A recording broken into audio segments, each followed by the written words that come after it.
एक है क्रमबद्ध यानी सिस्टमैटिक और दूसरा है प्रादेशिक यानी रीजनल। क्रमबद्ध उपागम में हम किसी एक भौगोलिक तत्व जैसे मान लीजिए जलवायु का अध्ययन पूरी पृथ्वी के संदर्भ में करते हैं। अच्छा, एक चीज को पूरी दुनिया में देखना। हाँ, और प्रादेशिक उपागम में हम किसी एक प्रदेश, एक रीजन जैसे भारत का कोई राज्य, उसके सभी भौगोलिक तत्वों का एक साथ अध्ययन करते हैं। मतलब एक जगह की सारी चीजें एक साथ देखना।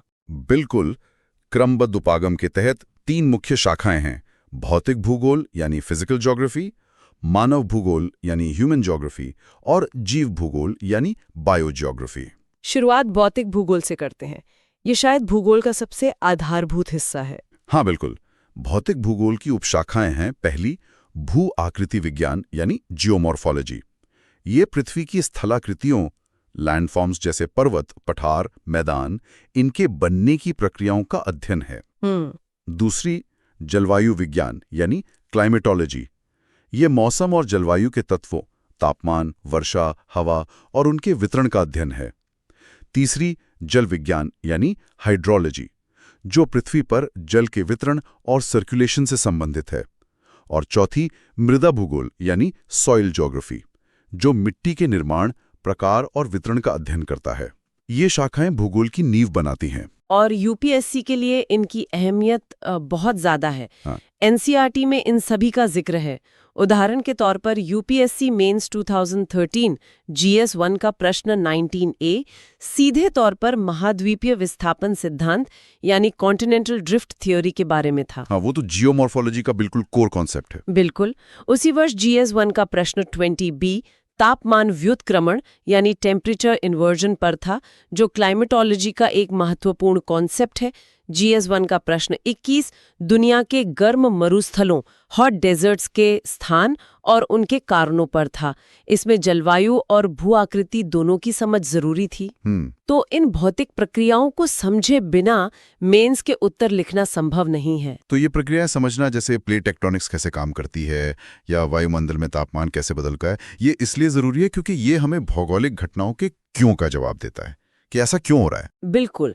और प्रीलिम्स में भी यहाँ से सीधे सवाल बनते हैं। जैसे 2013 प्रीलिम्स का प्रश्न 14 पूछता है कि दिन और रात की लंबाई में अंतर क्यों होता है। हाँ, ये तो पृथ्वी की परिक्रमा और उसके झुकाव से जुड़ा है। हाँ, रेवोल्यूशन और एक्सियल टिल्ट से। 2013 प्रीलिम्स का प्रश्न 16 पूछता है कि पृथ्वी पर मौजूद ताजे पानी फ्रेश वाटर का सबसे बड़ा हिस्सा कहाँ है। बर्फ की चोटियों और हिमनदों में। बिल्कुल, आइस कैप्स एंड ग्लेशियर्स। और उसके बाद सबसे बड़ा हिस्सा भूजल यानी ग्राउंड वाटर का है। ये सब भौतिक भूगोल की बुनियादी बातें हैं जो प्रीलिम्स में पूछी जाती हैं। अच्छा, अब आते हैं मानव भूगोल यानी ह्यूमन ज्योग्राफी पर। इसकी भी कई उपशाखाएं हैं, है ना? हाँ बिल्कुल। जैसे सामाजिक सांस्कृतिक भूगोल, सोशल कल्चरल ज्योग्राफी, जो समाज और संस्कृति के स्थानिक पहलुओं का अध्ययन करता है। फिर है जनसंख्या और अधिवास भूगोल, पॉपुलेशन एंड सेटलमेंट ज्योग्राफी। इसमें क्या था? इसमें जनसंख्या वृद्धि, वितरण, घनत्व, लिंगानुपात, प्रवास यानी माइग्रेशन और बस्तियां, ग्रामीण और नगरीय का अध्ययन होता है। फिर आर्थिक भूगोल, इकोनॉमिक ज्योग्राफी, जिसका संबंध आर्थिक क्रियाओं के स्थानिक वितरण से है, उत्पादन, वितरण वगैरह। हाँ। फिर ऐतिहासिक भूगोल, हिस्टोरिकल ज्योग्राफी, जो भौगोलिक परिघटनाओं के ऐतिहासिक विकास को देखता है।